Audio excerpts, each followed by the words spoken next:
Por que a gente sofre, né, assim, por pessoas que nem nos conhecem?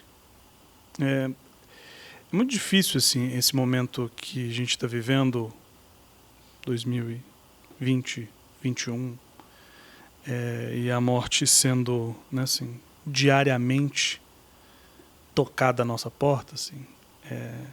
E aí vem uma pessoa com uma representatividade imensa, né, assim. Então, a gente precisa entender dois pontos muito importantes, assim, do nosso psiquismo, né, que nos faz ter essa sensação de luto. Primeiro, a gente precisa entender o que é o luto, né? Primeiro, a gente precisa saber o que é investimento. A gente sempre investe energia nas pessoas, né, que o Freud chamou de objeto. Então, a gente sempre investiu, seja as pessoas que nós temos contato ou pessoas que a gente não tem contato. Por que a gente gosta de umas pessoas e outras não, né? Isso tem a ver com a nossa forma, da nossa fantasia. E a gente sempre investe naquilo que nos dá, certamente, um prazer, uma satisfação.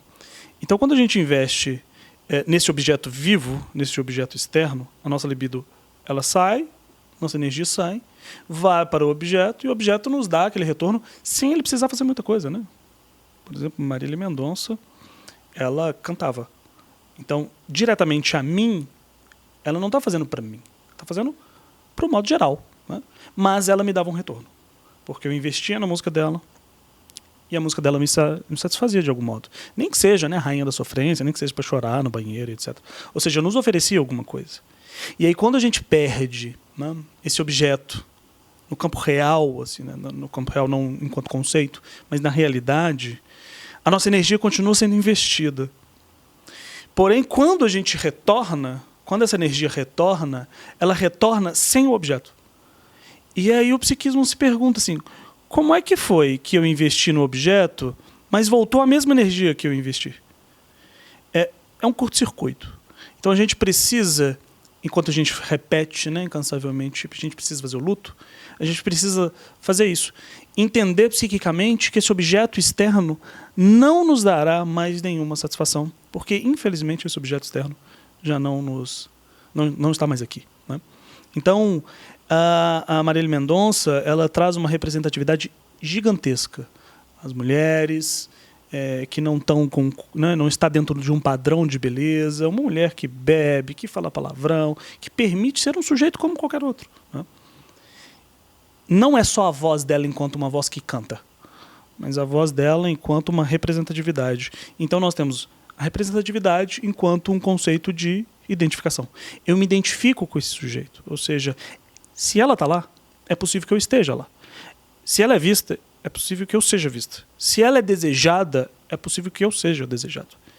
Então, morre um sujeito, né, assim, que traz para a gente uma possibilidade gigantesca de dizer que a gente pode ser desejado, que não precisa ser lindo, maravilhoso, que não precisa ter modos, né, modos sociais de beber, tem que colocar no copo. Não, dá para ser sujeito e desejado do seu modo. E aí quando a gente perde essa representatividade, como se a gente perdesse um pouco da esperança, da credibilidade de uma crença nessa sociedade que a gente vive. Então dói, porque está falando sobre a gente, né?